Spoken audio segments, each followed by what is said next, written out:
Hello everyone, my name is Raviteja. I'm health and wellness coach. So ఈ వీడియోలో మనం foods గురించి మాట్లాడదాం. సో కొన్ని ఫుడ్స్ అనేవి మన బాడీని హీల్ చేస్తాయి అనమాట. అంటే మన బాడీకి చాలా మంచివి, చాలా బెటర్గా మన బాడీని ట్రీట్ చేస్తాయి. But at the same time కొన్ని ఫుడ్స్ వచ్చేసి మన బాడీని హార్మ్ చేస్తాయి. సో ఈ రెండింటికి డిఫరెన్స్ ఏంటి, ఏ ఫ్యాక్టర్స్ మీద మనం ఒక ఫుడ్ అనేది మంచిది లేదా ఒక ఫుడ్ అనేది మంచిది కాదని డిసైడ్ చేయాలనే దాని గురించి ఈ వీడియోలో బ్రీఫ్గా మాట్లాడదాం. Okay. So foods that harm versus foods that heal. So make smarter food choices by understanding what nourishes versus what damages your food.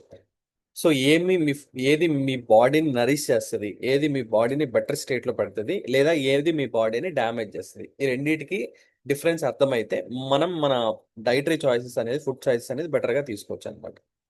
So ఫస్ట్ది ఏంటంటే nutrient dense versus empty calories.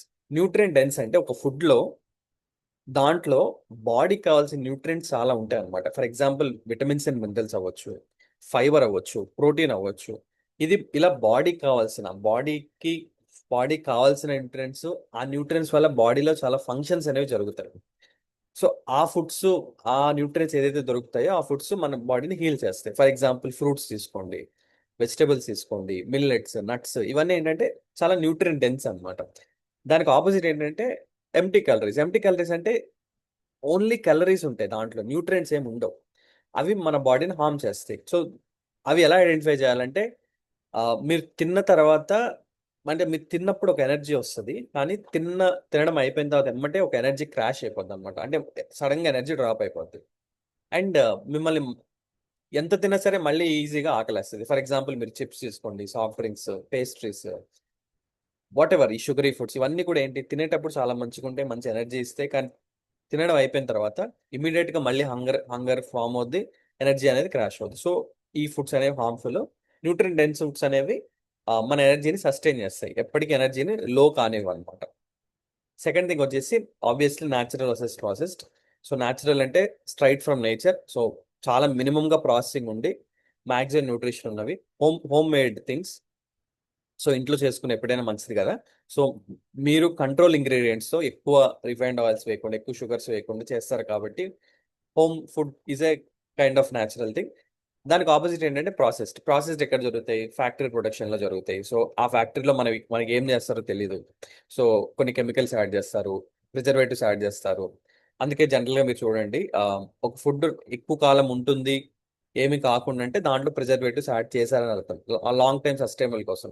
But అదే మీరు ఒక యాపిల్ బయట పెట్టండి, just within half an hour దాని colour change అయిపోద్ది. Because natural foods ఎప్పుడైనా సరే లాంగ్ టర్మ్ గా ఉండలేవు అనమాట బయట ఆక్సిజన్ కి.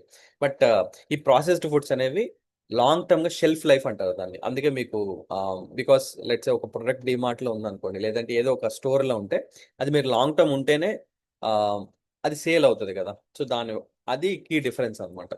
అండ్ షెల్ఫ్ స్టేబుల్ ప్రోడక్ట్స్ నేను చెప్పినట్టు, షెల్ఫ్ లైఫ్ ఎక్కువ ఉంది అంటే దాంట్లో హిడెన్ షుగర్స్, హిడెన్ ఫ్లేవర్స్ ఉన్నాయని అర్థం. సో ఇది second difference, natural versus processed. Third వచ్చేసి anti inflammatory versus inflammatory. Inflammation అంటే బాడీలో జరిగే ఇన్ఫెక్షన్ అనమాట. సో మనకి తెలియకుండానే మనం తిన్న ఫుడ్స్ అనేవి ఈ ఇన్ఫెక్షన్స్ కి దారి చేస్తాయి. దాంట్లో ఇన్ఫ్లమేషన్ ఫైటర్స్ ఏంటంటే, ఒకటి టర్మరిక్, యాక్టివ్ అంటే మనం ప్రతి కర్రీలో వేస్తాం, ప్రతి దాంట్లో వేస్తాం turmeric. Next garlic and leafy grains, ఇవన్నీ కూడా ఇన్ఫ్లమేషన్ ని ఫైట్ చేస్తాయి, ఇన్ఫెక్షన్స్ ని ఫైట్ చేస్తాయి. బట్ ఆ ఇన్ఫెక్షన్స్ ని కలిగించేది ఏంటి అంటే రిఫైన్డ్ ఆయిల్స్. ఈ రిఫైన్డ్ ఆయిల్స్ ఒమేగా 6 ఫ్యాట్స్ అనేవి ఎక్కువ ఉంటాయి, అది మన హార్ట్ కి మంచిది కాదనమాట. నెక్స్ట్ షుగర్స్ ఇన్ఫ్లమేషన్ ని పెంచుతాయి. ఎక్సెస్ రెడ్ మీట్, కొంతమంది మటన్ చాలా ఎక్సెస్ గా తింటారు, దానివల్ల కూడా ఇన్ఫ్లమేషన్ పెరుగుతుంది. ఇవి హెల్త్ మీద ఇంపాక్ట్ ఎలా ఉంటాయి అంటే, chronic inflammations links to major diseases. ఇప్పుడు చాలా మందికి ఏదైతే లైఫ్ స్టైల్ ఇష్యూస్ వస్తున్నాయి, అది ఫ్యాటీ లివర్ అవ్వచ్చు, లేదంటే థైరాయిడ్ అవ్వచ్చు, different kinds of PCOD issues, diabetes, over weight, ఇవన్నీ కూడా ఇన్ఫ్లమేషన్ కి లింక్ అయి ఉంటాయి అనమాట.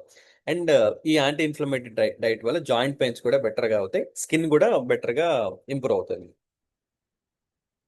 నెక్స్ట్ వచ్చేసి gut friendly versus gut damaging. Gut అంటే నేను లాస్ట్ టైం ఒక వీడియోలో చెప్పినట్టు మన ఫుడ్ పైప్ దగ్గర నుంచి మన స్టమక్ వరకు, అండ్ ఈ కంప్లీట్ సిస్టాన్ని గట్ అంటాం అనమాట. ఈ గట్ ఫ్రెండ్లీ డైట్స్ ఏంటి అంటే ప్రోబయాటిక్స్ అండ్ ప్రీబయాటిక్స్. ఈ రెండు కూడా గట్ ఫ్రెండ్లీ ఫుడ్ అనమాట. దాంట్లో ఫిసి యోగట్ ఒకటి, కర్డ్ ఒకటి, ఇవన్నీ కూడా ఏంటంటే మంచి న్యూట్రిషియస్ వాల్యూస్ ఉన్నాయి. నెక్స్ట్ ఆ దానికి ఆపోజిట్ గట్ డ్యామేజింగ్ అంటే ఇప్పుడు ఆల్కహాల్ తీసుకోండి, ఫ్రైడ్ ఫుడ్స్ తీసుకోండి, ఇవన్నీ ఏం చేస్తాయంటే ఈ గట్ లైనింగ్ ఏదైతే ఉంటుందో, అంటే మీరు small intestine, large intestine linings ఉంటాయో, ఆ ఆ లైనింగ్స్ ని, ఆ టిష్యూస్ ని డ్యామేజ్ చేస్తాయి అనమాట. And antibiotics in meat disturb gut balance. So general గా యాంటీబయాటిక్స్ మీరు సపరేట్ గా తీసుకున్న ఎక్సెసివ్ గా, నెక్స్ట్ మీట్ లో కొన్ని మీట్స్ లో ఎక్సెస్ గా యాంటీబయాటిక్స్ ఉన్నా సరే అది మీ గట్ ని డ్యామేజ్ చేస్తాయి. సో ఇది ఒక డిఫరెన్షియేషన్, అది గట్ కి మనం హెల్దీయా కాదా అనేసి. సో ఫైనల్ గా చెప్పాలి అంటే long term healing versus instant pleasure. So ఏదైనా ఒక ఫుడ్ అనేది మనకి లాంగ్ టర్మ్ గా హీలింగ్ ఇస్తుంది, బట్ ఇన్స్టెంట్ గా ప్లెజర్ ఇస్తుందంటేనే అది ఒక ఒక కైండ్ ఆఫ్ హార్మ్ఫుల్ ఫుడ్ లాగా తీసుకోవచ్చు. దాంట్లో ఫస్ట్ థింగ్, డిసీజ్ రివర్సల్ కి హెల్ప్ అవుతుందా లేదా ఆ పర్టికులర్ ఫుడ్, ఎందుకంటే ప్రాపర్ న్యూట్రియంట్స్ ఆ ఫుడ్ లో ఉంటే ఖచ్చితంగా మనకున్న క్రానిక్ డిసీజెస్ కి రివర్సల్ అది హెల్ప్ అవుతుంది. సెకండ్ థింగ్, సస్టైనబుల్ ఎనర్జీ ఉందా లేదా, మనం తింటున్నప్పుడు సడన్ గా ఎనర్జీ వచ్చి సడన్ గా ఎనర్జీ డ్రాప్ అవుతుందా, లేదంటే కాన్స్టెంట్ గా ఎనర్జీ మెయింటైన్ చేయగలుగుతామా ఆ ఫుడ్ వల్ల. థర్డ్ది మెంటల్ క్లారిటీ. సో ఆ పర్టికులర్ ఫుడ్ తినడం వల్ల మన బ్రెయిన్ ఫంక్షన్ ఎలా ఉంది, మన స్లీప్ ఎలా ఉంది, మన స్ట్రెస్ లెవెల్స్ ఎలా ఉన్నాయి, ఇవన్నీ కూడా ఐడెంటిఫై చేయాలి. అండ్ ఆబ్వియస్లీ ఫ్లీటింగ్ సాటిస్ఫాక్షన్ అంటే junk food provides momentary pleasure, lasting harm. So ఆ మూమెంట్ మీకు ప్లెజర్ ఇవ్వచ్చు, కానీ లాంగ్ టర్మ్ క్రానిక్ డిసీజెస్ కి అదే రీజన్ అవుతుంది అనమాట. సో ఇవి కొన్ని ways where we can identify foods that harm versus foods that kill. So I hope have added some value. రేపు ఇంకొక వీడియోతో వెల్కమ్. Thank you.